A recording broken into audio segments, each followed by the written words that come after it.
Cara untuk cepat menjadi kaya sangatlah banyak.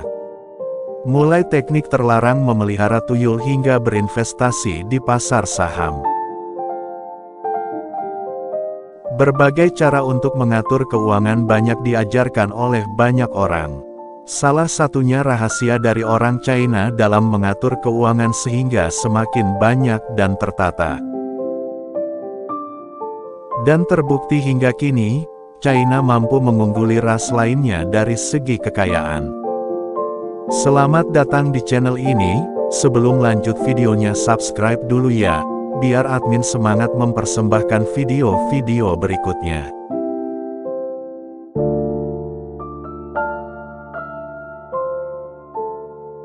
Pengaturan keuangan yang baik tentu akan terhindar dari hutang. Jangan sampai terjerat oleh hutang dalam bentuk apapun. Dengan mengatur keuangan yang baik maka ekonomi keluarga akan menjadi sejahtera dan lebih baik. Keuangan yang diatur rapi tentu menjadi kehidupan berjalan lancar. Marilah kita contoh orang China dalam mengelola keuangan. Mereka mempunyai tujuan dan sadar untuk berinvestasi sejak dini. Di samping itu mereka juga menerapkan hidup yang sederhana. Inilah 5 cara mengatur keuangan ala orang China agar cepat kaya. Pertama, ialah investasi pendapatan. Pada saat terima gaji, sisihkan terlebih dahulu untuk investasi. Biasanya orang menyisihkan uang itu apabila lebih. Ubah kebiasaan ini menjadi utamakan berapa persen untuk investasi terlebih dahulu, barulah sisanya untuk kebutuhan sehari-hari. Targetkan sekian persen untuk investasi setiap bulannya. Berapa persen untuk investasi tergantung gaji atau pendapatan yang diterima sesuai dengan kemampuan dan kebutuhan yang harus ditanggung. Kebiasaan orang China memilih untuk menyimpan untuk investasi sebesar 50%. Investasi ini mereka gunakan untuk masa depan seperti beli rumah, membiayai anak atau membayar layanan medis. Kedua, bedakan keinginan dan kebutuhan. Ketika di luar sana meluncur produk baru dan diskon besar-besaran, apakah Anda ingin membeli?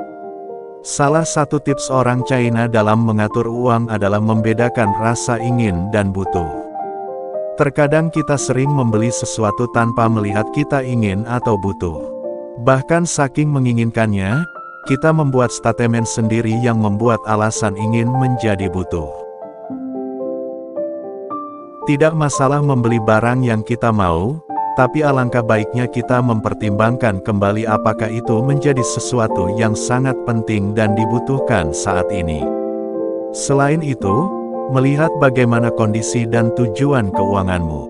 Jangan sampai salah langkah, hingga mencari bahagia di awal dan sengsara di belakangnya. Ketiga, hidup sederhana dan berhemat.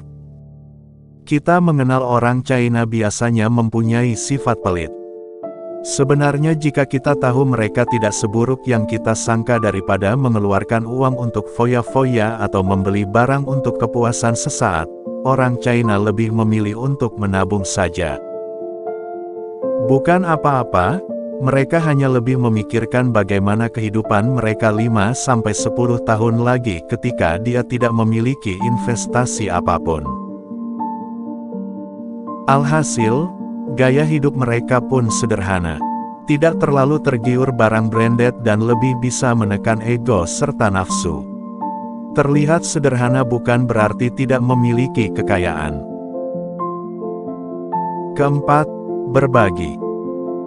Aneh bagi sebagian orang bahwa rajin menabung kok dibagi. Kalau mau kaya ya kumpulin uang dan jangan dibagi-bagi. Kalimat ini tidak ada di kamus orang China. Berbagi tidak akan membuat kekayaan menyusut. Orang China sebenarnya tidak pelit. Dalam dunia bisnis memang mereka sangat teliti, perhitungan, dan sangat menghargai waktu. Namun untuk kegiatan berbagi dan urusan sosial, mereka sangat loyal. Orang China akan mengulurkan bantuan kepada keluarga, rekan, atau yang lainnya. Satu hal yang perlu kita tahu, orang China akan mengutamakan keluarga dari apapun. Baginya berbagi dan membahagiakan keluarga bisa membuka ruang rezeki bagi kehidupan kita. Kelima, memantau diskon dan tawar-menawar barang. Ada yang gengsi untuk membeli barang promo karena takut dibilang nggak modal. Nyatanya orang China memantau dan menyerbu barang diskonan. Kalau memiliki fungsi yang sama dan kualitas masih oke, kenapa tidak? Selain memantau barang diskon, ternyata orang China pandai tawar-menawar. Saat membeli barang, mereka akan menawar barang itu sampai harga seminimal mungkin. Tentunya harus dengan riset harga pasaran barang tersebut berapa. Jangan sampai salah nawar. Melalui kelihayannya dalam proses tawar-menawar, mereka mampu menghemat uangnya sekian persen dari uang yang seharusnya dikeluarkan. Dari kelimanya, ini sangat bertolak belakang dengan budaya kita saat ini. Kita lebih suka berhutang untuk membeli semua keinginan-keinginan kita, sehingga hidup kita akan tertekan dan sengsara setelahnya. Kita juga suka memakai barang branded yang harganya berkali-kali lipat dengan fungsi yang sebetulnya sama, hanya karena gengsi dan pengen terlihat kaya di mata orang lain.